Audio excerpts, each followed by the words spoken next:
Assalamualaikum warahmatullahi wabarakatuh.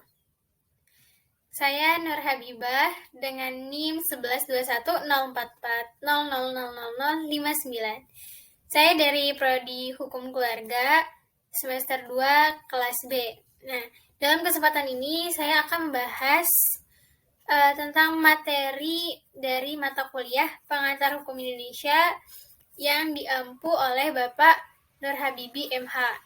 Nah, materi yang akan kita bahas kali ini adalah tentang hukum perdata.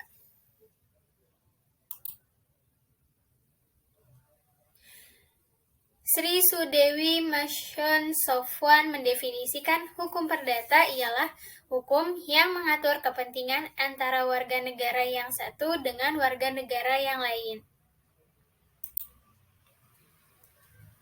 Adapun definisi hukum perdata menurut Sudikno Mertokusumo adalah hukum antar perorangan yang mengatur hak dan kewajiban orang perorangan yang satu terhadap yang lain dalam hubungan kekeluargaan dan dalam pergaulan masyarakat.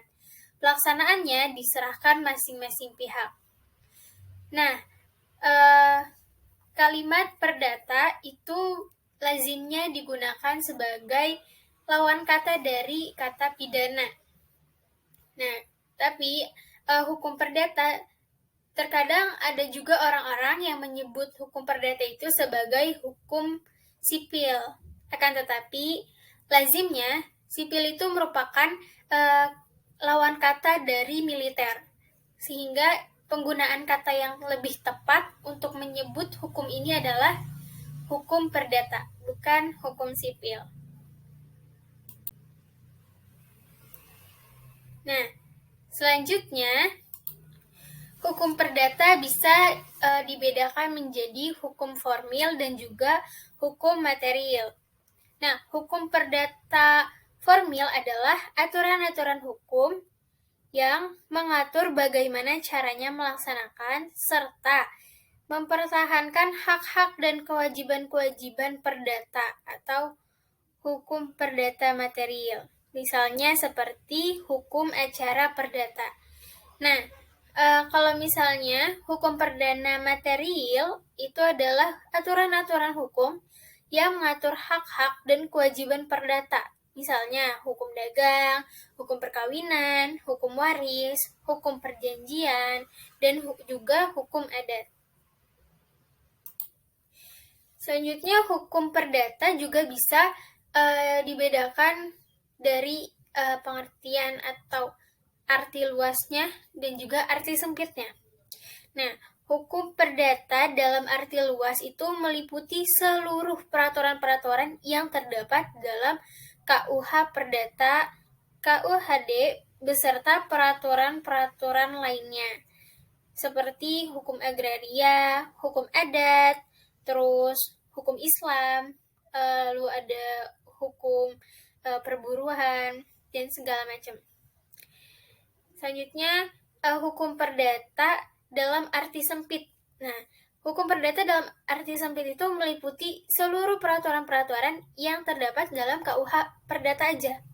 Contohnya kayak hukum pribadi, hukum benda, atau hukum harta kekayaan, terus hukum keluarga, hukum waris, dan lain sebagainya. Selain dari hukum perdata formil material, hukum perdata dalam arti luas dan arti sempit, hukum perdata juga bisa dibedakan menjadi hukum perdata tertulis dan hukum perdata tidak tertulis. Nah, hukum perdata tertulis ialah Kitab Undang-Undang Hukum Perdata atau yang sering kita sebut sebagai KUH Perdata, sedangkan yang tidak tertulis ialah hukum adat. Nah, hubungan hukum perdata tertulis dan tidak tertulis itu ada pada pasal 1339 KUH Perdata dan pasal 1347 KUH Perdata. Selanjutnya ada subjek hukum perdata.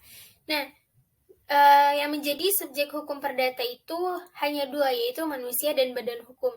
Kenapa? Karena seperti yang kita tahu, kalau hukum perdata itu adalah hukum perorangan atau hukum yang berkaitan dengan antara orang dengan orang. Nah, walaupun menurut hukum sekarang ini, tiap orang tiada yang terkecuali dapat memiliki hak-hak. Akan tetapi, di dalam hukum, tidak semua orang diperbolehkan bertindak sendiri dalam melaksanakan hak-haknya itu. Berbagai golongan orang oleh undang-undang telah dinyatakan tidak cakap atau kurang cakap untuk melakukan sendiri perbuatan-perbuatan hukum. Di dalam Burgerlijk Wetboek atau yang lebih dikenal dengan BW, itu terdapat berbagai pasal yang secara khusus memperbedakan antara kecakapan orang lelaki dan orang perempuan. Contohnya, yang pertama, seorang perempuan dapat kawin jika ia sudah berumur 15 tahun, dan seorang laki-laki jika ia sudah berumur 18 tahun. Yang kedua, seorang perempuan tidak diperbolehkan kawin lagi sebelum lewat 300 hari setelah perkawinan diputuskan. Sedangkan untuk seorang laki-laki tidak terdapat larangan semacam ini. Nah, yang ketiga, seorang laki-laki baru diperbolehkan mengakui seorang anaknya jika ia sudah berusia paling sedikit 19 tahun. Sedangkan untuk seorang wanita, tiada suatu pembatasan umur seperti ini. Nah, kenapa ada badan hukum yang menjadi subjek hukum perdata? Di samping orang-orang atau manusia, telah nampak pula di dalam hukum ikut sertanya badan-badan atau perkumpulan-perkumpulan yang dapat juga memiliki hak-hak dan melakukan perbuatan-perbuatan hukum, seperti seorang manusia. Nah, badan-badan dan perkumpulan-perkumpulan itu mempunyai kekayaan sendiri, ikut serta dalam lalu lintas hukum dengan perantara pengurusnya. Dapat digugat dan dapat juga menggugat di muka hakim. Pendek kata, diperlukan sepenuhnya sebagai seorang manusia. Badan atau perkumpulan yang demikian itu dinamakan badan hukum atau rechtsperson. Artinya, orang yang diciptakan oleh hukum. Badan hukum misalnya suatu wakaf, suatu stifting, suatu perkumpulan dagang yang berbentuk perseorangan terbatas atau NV dan lain sebagainya.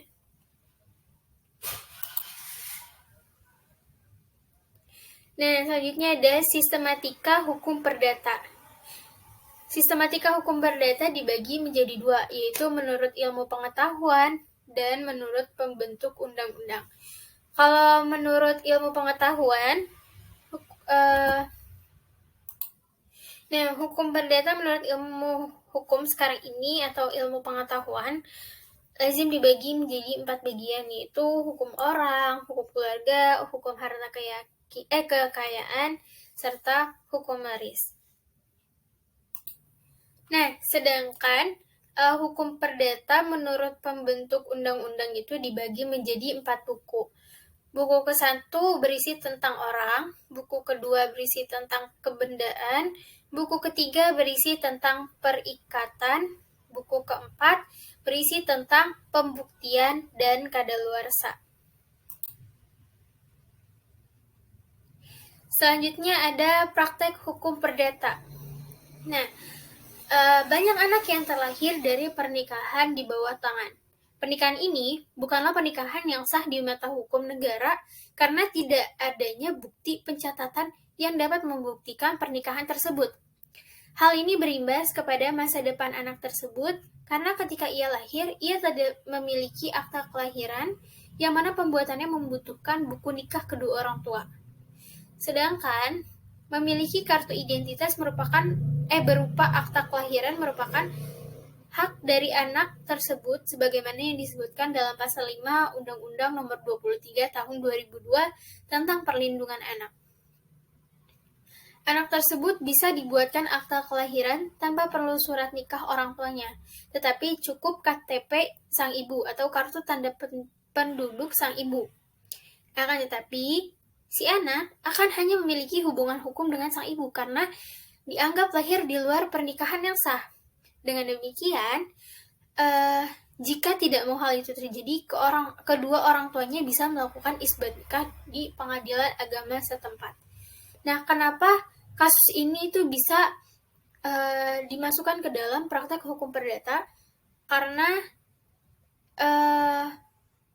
hubungan seorang anak dan orang tuanya atau hak anak itu termasuk ke dalam hukum keluarga, yang mana hukum keluarga itu salah satu subhukum dari hukum perdata.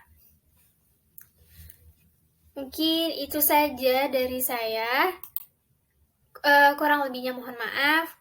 Wallahul muwaffiq ila aqwamit thoriq. Wassalamualaikum warahmatullahi wabarakatuh.